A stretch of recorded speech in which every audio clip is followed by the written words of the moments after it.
Bob is a groundbreaking mover and shaker. He figures out how to make things happen that will help push the country forward, and has been doing it for 40 years now. I want to begin by thanking Dr. Robert Geffner, and I appreciate that you have come together to disseminate your work in hopes of improving the interventions and programs that are available to survivors of trauma and abuse in our country and around the world. Dr. Geffner makes it light. In times, he makes things funny.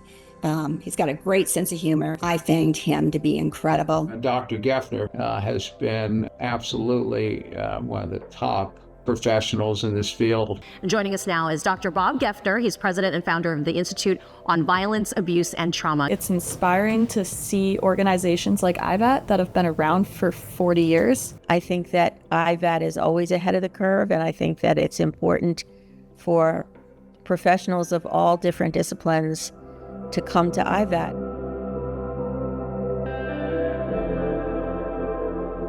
The theme of that started in 2000 was working together to end violence and abuse. That's still what I see happening, and hopefully we'll be at the forefront of that nationally and internationally. I'd like to be alive to see it in 10 years, so that's the first thing. That's my hope.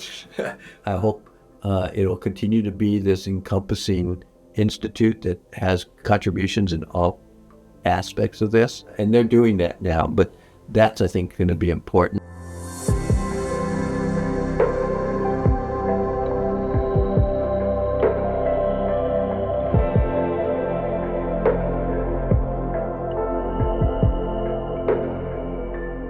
I don't think when I started it, I thought about it being like a 40-year journey.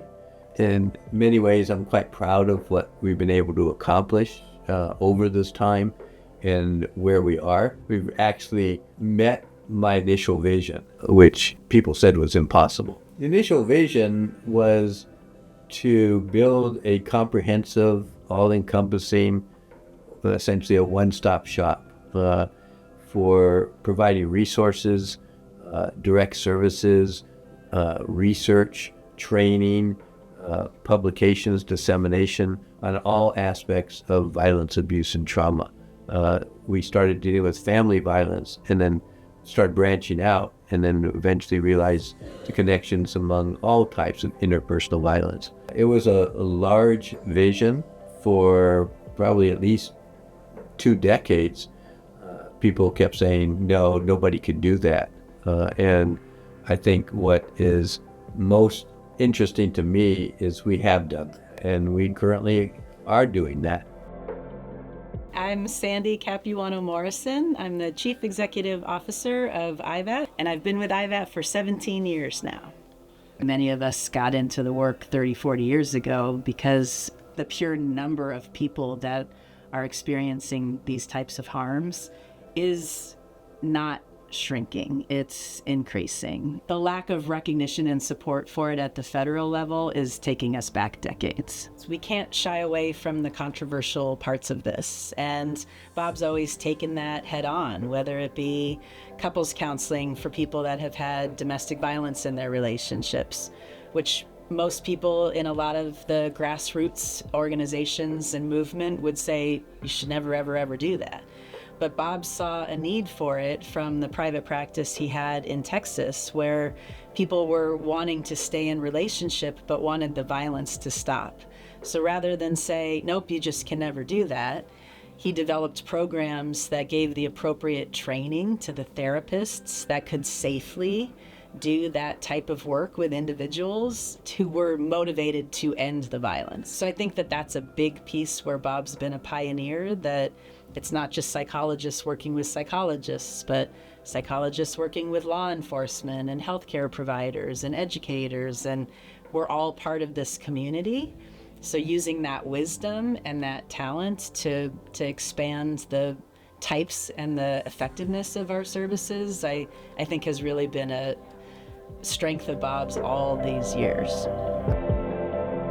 I love the work that IVAT does, because it's one of those conferences that attracts a couple hundred speakers or more. There are so many good speakers, keynote speakers, and so many good workshops and panels that address a variety of issues that most communities face. I still remember one of my first talks was in 2001 after 9/11.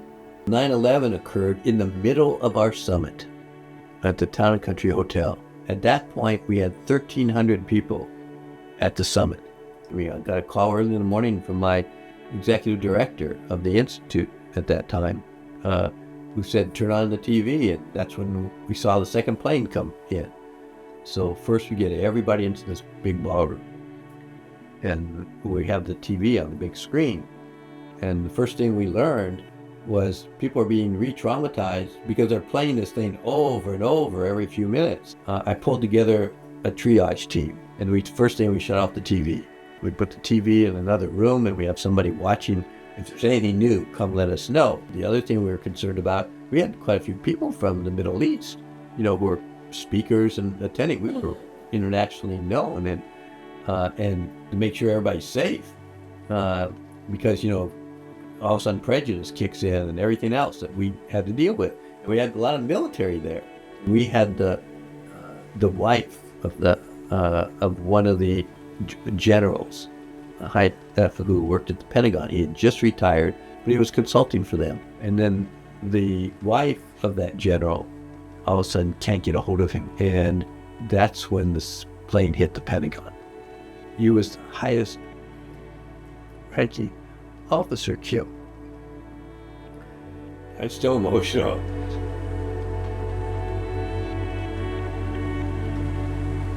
After 9/11, it was clear that all the connections between trauma, interpersonal violence, violence in general, it was being enacted at large levels, and oppression and prejudice and power issues were the key.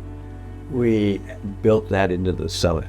So we had a presenter, Azim Khamisa, who still works with us, who is Muslim, and he was our plenary speaker.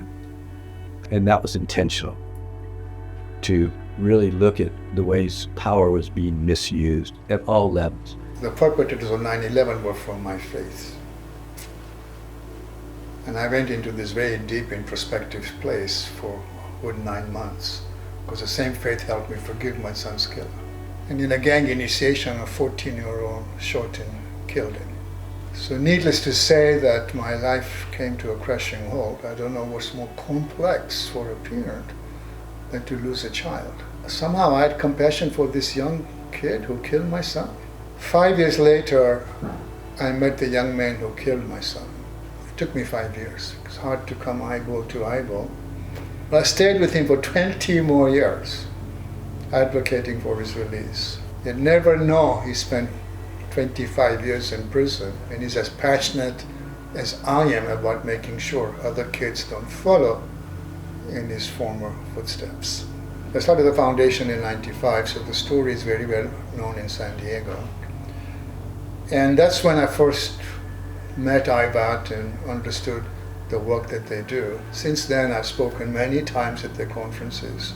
My big hope for IVAT, for all the nonprofit organizations that are involved with IVAT conferences, is to unify, is to come together to work on peace.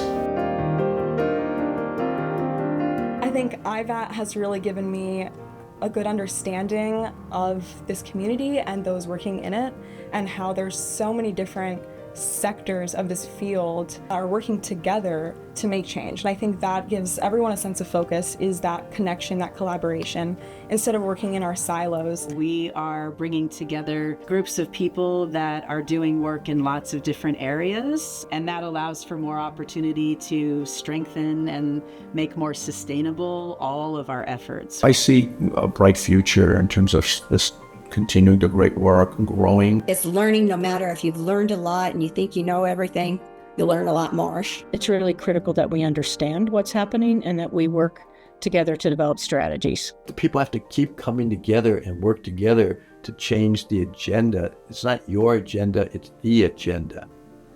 Remember, one person is important. The Army of One not only highlights the incredible potential for individual accomplishment, but also reaffirm that we are far greater than the sum of our parts. I'm looking forward to how it's going to evolve. It'll be different. I think it'll be good to have different perspectives. And I think where IVAT is going is to continue to try to be a leader. It takes people a step forward, the younger generations.